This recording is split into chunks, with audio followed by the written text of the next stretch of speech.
Hello, everybody. Welcome back to the Booze, Bets, and Ball podcast. Alec here. Nate is on family vacation, so we gave him the week off. Jay Nelly, who knows where he is, if you don't really know. So Tyler's sticking around with me for a little bit, and Dylan is here because we got a lot of recruiting stuff to get into, so we're going to get right into that. And obviously, the big news is that Arch Manning has a home. It's Texas. I don't know if that's a huge surprise to some people. I mean, maybe. Other schools involved there were Georgia, Ole Miss. A little surprising, didn't go Ole Miss, Eli's school, but Texas starting to recruit quarterbacks at a high level. There's been three quarterbacks that have gotten the perfect 1,000 score rating from 247 Sports, and all three have been in Texas uniforms. Vince Young, Quinn Ewers, and now Arch Manning. So that's quite an interesting feat for them. What do you got, Dylan? Yeah, I mean, it was kind of tough to read where he was going to go. He was kind of playing it close to the vest, but we had like that little group of schools that we knew was going to be one of those. I mean, it always seemed like Texas was around, like sitting there, like as probably either one or two option. They were always looking like probably, he'd probably end up there. I mean, it's not too surprising. It's just um, like the size of it's just a big deal. Like with his like relations to his uncles, I guess the Yeah, Mannings, uncles. just all the talent that runs to that family, and going to a big school like Texas is just a big deal. But finally broke. It was kind of funny. He just like dropped a picture of himself. He's like committed to Texas. There's Yeah, no graphics, none of that stuff. He no, just he put it up there.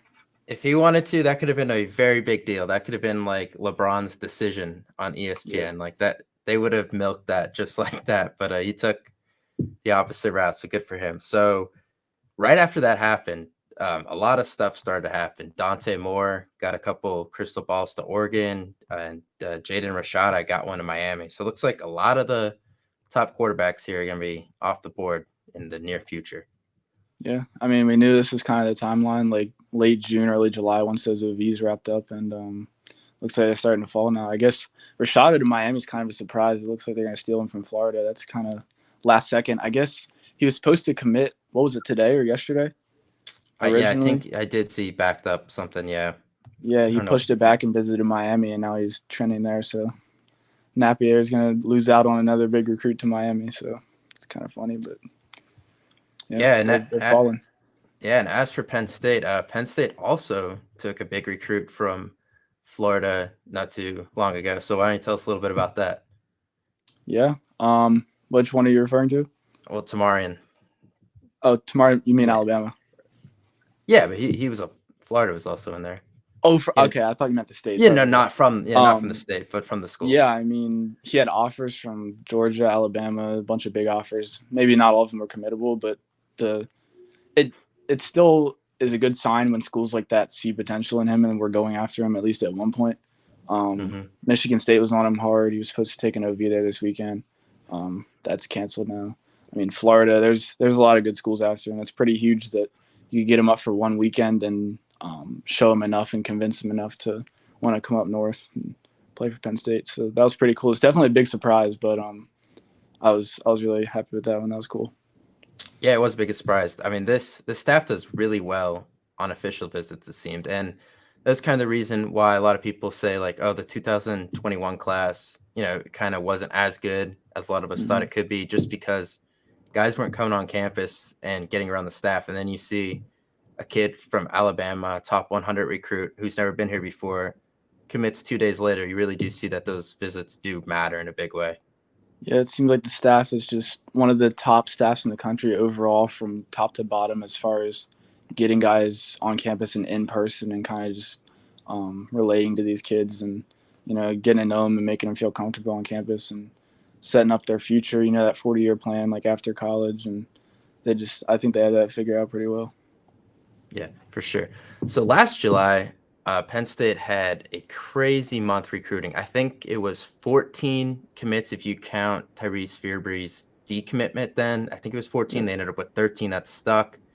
They're at 14 commits already, so I don't think they're going to see 13 again. But if you had to set an over-under between today, which is June 23rd, and the end of July, how many commits would you say?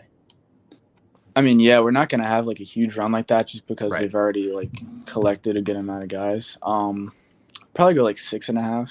Probably say 6 or 7 Wow. guys is probably around there. I mean, obviously not going to be a huge run, but I think we could see a little spurt, especially here in early July. We got some of those big targets setting up dates already, like Tony Rojas, Timmy Robinson. So I think King Mac might be deciding soon. So should see a good handful of guys deciding in July, hopefully in Penn State's favor. Yeah, a lot of defensive guys too, which is which is good because the way Ohio State recruited receivers this week was quite impressive. Three guys were listed in the top 50 in the country committed to Ohio State at receiver this week. Yeah, I think all 3 of those receivers were top 10 in the composite rankings, Yeah. like at their position, which is pretty crazy. And 2 of them were top 3, I think. So it's ridiculous.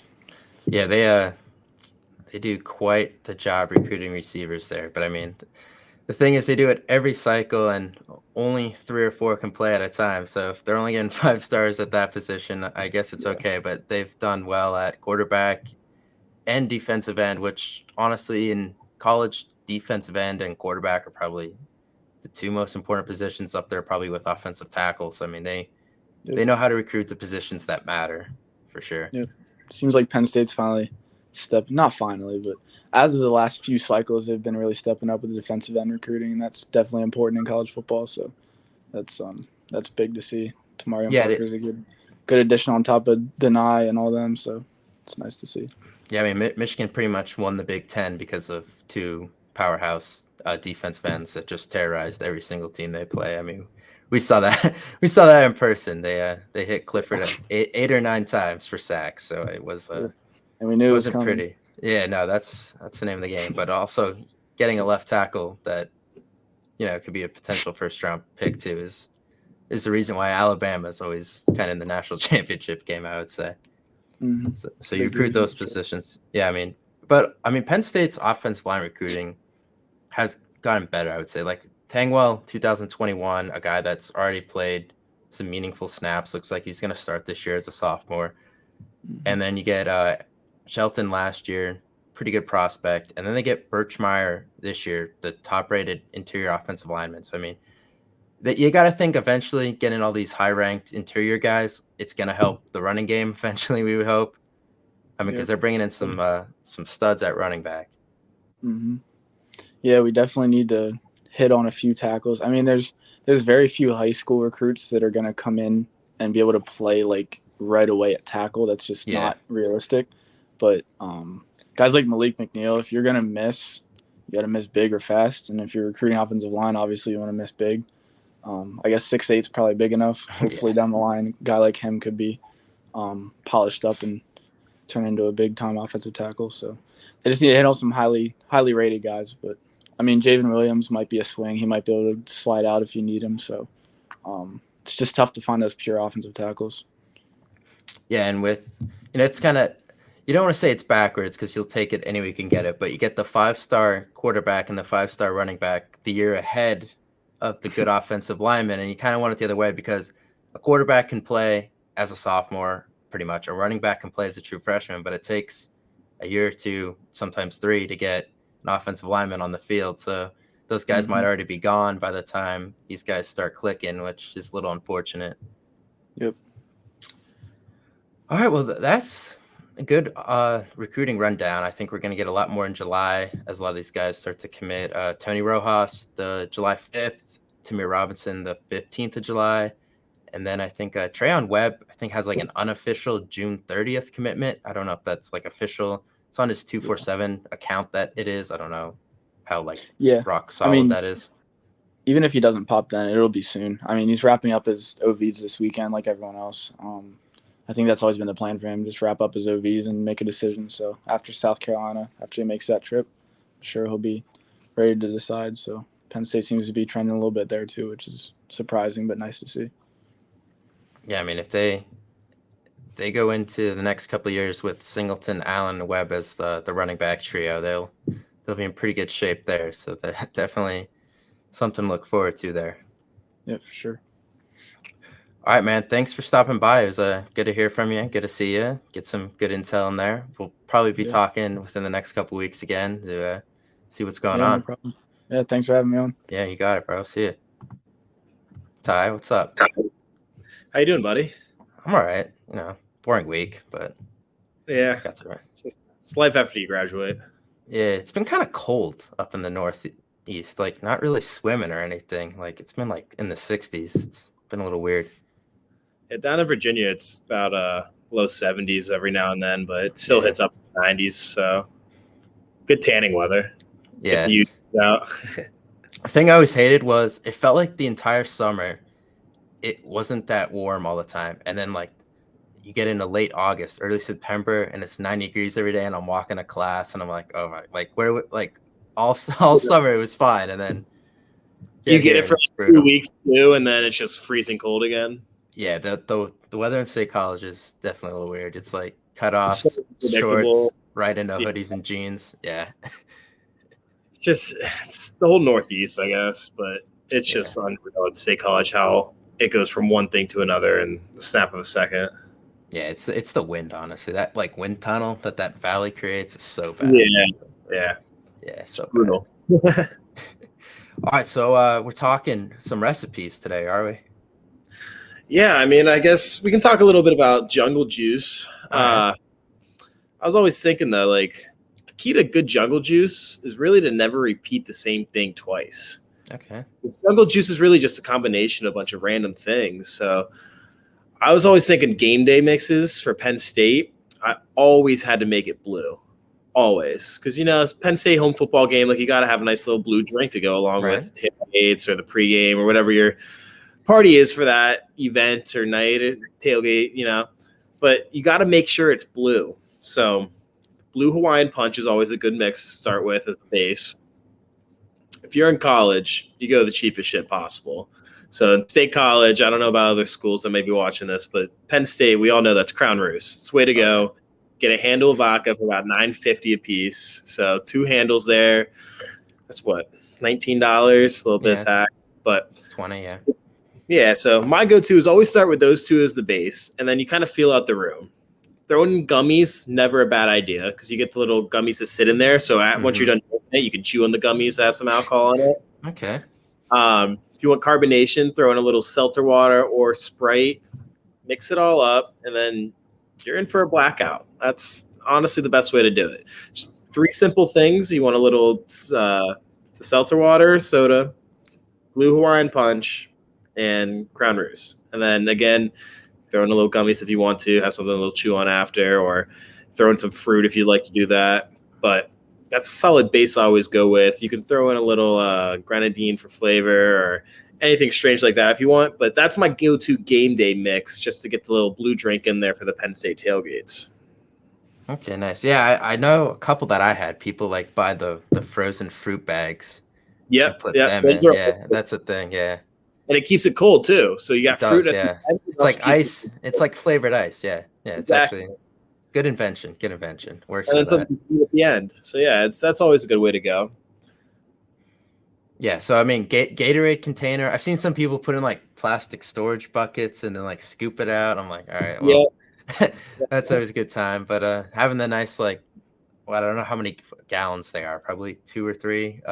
The Gatorade ones always always nice. That's just nice too to have if you're at a tailgate or a party and you want to have a little drinking game. It's just a simple base drink that you could throw in the cup. So if you waste it, who cares? It's probably like $25 to make, like what you said, 3 gallons of a drink. So you're not really wasting that much money on it, and it's simple to get to. Got the little scoop out or pour from the Gatorade thing, but it's my go-to recipe for home football games. There's other ones, whether if it's just a normal party night, but if you're going Penn State party theme, like you got to have something blue. Yeah, I think that's a good point. Yeah, there's not. I don't think you're getting any blue beers, so you're gonna have to. Gotta go with the hard stuff if you want to get some coloring in there. Exactly. I mean, I guess you could throw food coloring in a beer, but that probably won't end well. But no. Don't drink too many, or people think there's something wrong with you if you're trying to pull trig. Then yeah, exactly. Yeah, that's gonna look really weird coming out, but hopefully you're not pulling when you go up at the stadium. It's always a recipe for disaster. I wouldn't put it past Jay Nelly. I would never put anything past Jay Nelly. No, he actually, and to end this one, because we're gonna make it short, because Nate's on vacation. Nate's on vacation. We're gonna take a semi-vacation, but he did say, what did he say? He says to hammer the Penn State over for wins. I think it's 8.5. That's an interesting number because I think they're like at 8. I would put them at 8-4 right now, but we're gonna get in that in like August. But he has them. If it's at 8.5, which I think it is, he's got. Yeah. I mean, it's ambitious, but it's totally doable. The schedule kind of helps us out besides not getting Ohio State for the whiteout, but our only real tough road games are Auburn and Michigan. I think Purdue could be a trap game to start the year, but I think after a rusty start, we'll pull away there.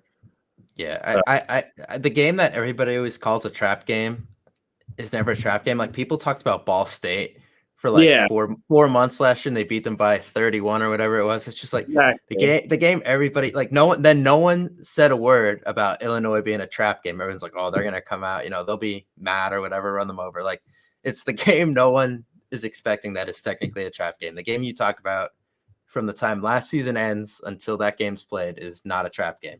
Yeah. What I could see being a trap game is Northwestern.